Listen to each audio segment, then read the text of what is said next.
Hello नमस्कार दोस्तों। आज हम बात करने जा रहे हैं कि लालू कांग्रेस का करियर अब खत्म हो गया, क्योंकि हरियाणा चुनाव में हार के बाद ये कहा जा रहा है कि कांग्रेस और लालू यादव का करियर अब बिहार की राजनीतिक में खत्म होने वाली है, या यूँ कहें कि एकदम घटने वाली है। तो ये कैसे, इसका विश्लेषण आज हम करेंगे और हरियाणा चुनाव से इसको क्यों रिलेट किया जा रहा है। तो चलिए वीडियो को शुरू करते हैं।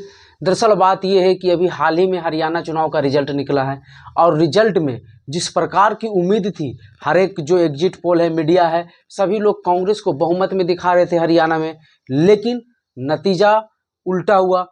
हरियाणा में कांग्रेस हार गई और बीजेपी अपने दम पर बहुमत प्राप्त कर ली। हालांकि ये कहा जाता है कि बीजेपी 2 बार से लगातार हरियाणा में सरकार बना रही है, एंटी इनकम्बेंसी है, वहाँ नायाब सिंह सैनी को इलेक्शन से पहले मुख्यमंत्री बनाया गया था और मनोहर लाल खट्टर को हटाया गया था। तो इसको लेकर काफ़ी चर्चाएं थी और हरियाणा में कांग्रेस को लेकर एक माहौल भी दिख रहा था। लेकिन वहाँ का हरियाणा कांग्रेस में भूपेंद्र हुड्डा और वो जो महिला दलित नेता है, दोनों के बीच का कंपटीशन जाट vs दलित हो गया और दलितों वोट में जो विभाजन हुआ, क्योंकि जो भूपेंद्र हुड्डा की अहमियत थोड़ी सी ज़्यादा देने के कारण वो वोट बैंक जो हरियाणा में है वो कांग्रेस के लिए घाटा कर गई और कांग्रेस चुनाव में हार गई। हालांकि टक्कर अच्छी खासी दी, पहले से बेटर परफॉर्मेंस रहा कांग्रेस की, लेकिन चुनाव हार गई अंततः।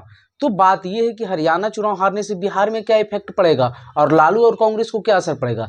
तो जो उम्मीद थी, लोगों में जो उल्लास थी और हरियाणा को लेकर जिस प्रकार से बातें कही जा रही थी और जितनी इनको एंटी इनकन्वेंसी थी, उसी को लेकर आगे चुनाव में कांग्रेस बुनाने वाली थी। और कांग्रेस की उम्मीद उसी प्रकार से थी कि जिस प्रकार से हरियाणा में लोग चाह रहे हैं, उसी प्रकार से जो आने वाले चुनाव है अन्य राज्यों में, दिल्ली हो गया और भी अन्य क्षेत्र जो हैं, महाराष्ट्र हो गया, इन सभी क्षेत्रों में जो चुनाव का जो नतीजों में कांग्रेस को बढ़िया परफॉर्मेंस करने का मौका मिलेगा। लेकिन हरियाणा से कांग्रेस की उम्मीदें टूट गई, क्योंकि हरियाणा में कांग्रेस बहुत जोर शोर से तैयारी कर रखा था और उम्मीद काफ़ी थी, भरोसा भी था और जनता का माहौल भी था।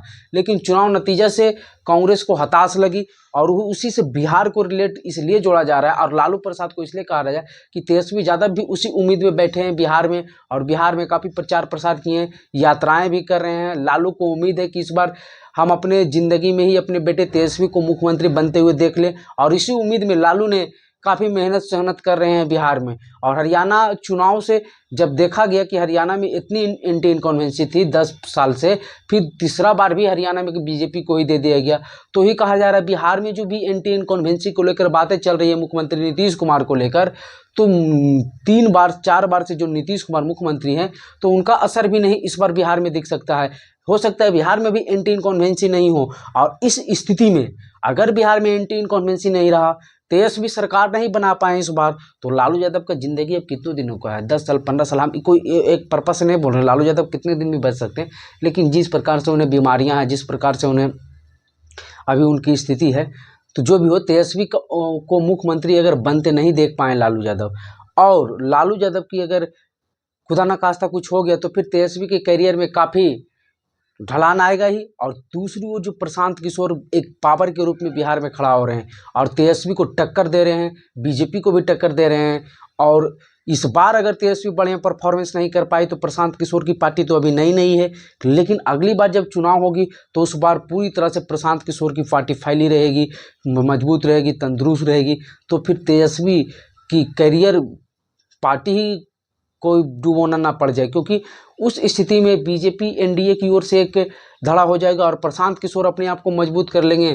तो तेजस्वी का वोट बैंक जो M/22 समीकरण है, तो M तो काट ही ना लेंगे। अगर M काट लिए, अगर मजबूत होते हैं तो, अगर काट लिए तो फिर क्या तेजस्वी की अहमियत रह जाएगी। फिर तो लड़ाई सीधे प्रशांत किशोर और बीजेपी के सहयोगी दलों और बीजेपी साथ में उनके साथ हो जाएगी। तो इस स्थिति में तेजस्वी का भी चला जाएगा और कांग्रेस बिहार में तो पूरी तरह से डिपेंडेड ही है किस पर, तेजस्वी यादव पर। तो फिर उसका क्या होगा। हाँ, कांग्रेस अलग गठबंधन प्रशांत किशोर के साथ बना सकती है, लेकिन अहमियत क्या रहेगी कांग्रेस की, ये आप लोग भी जानते हैं। और अभी भी क्या अहमियत है बिहार के कांग्रेस आरजेडी गठबंधन में, ये भी आप लोग जानते हैं, किसी से छिपाना।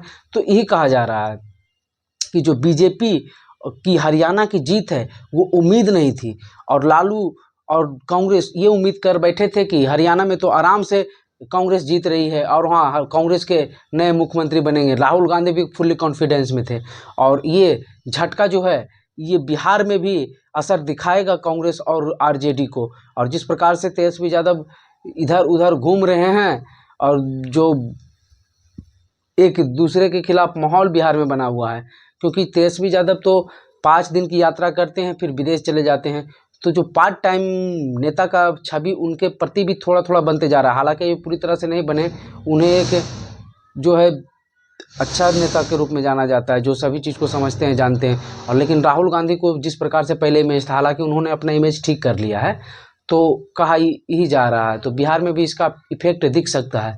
तो आप लोग की क्या राय है, कमेंट बॉक्स में अपनी राय जरूर बताइएगा। वीडियो देखने के लिए धन्यवाद।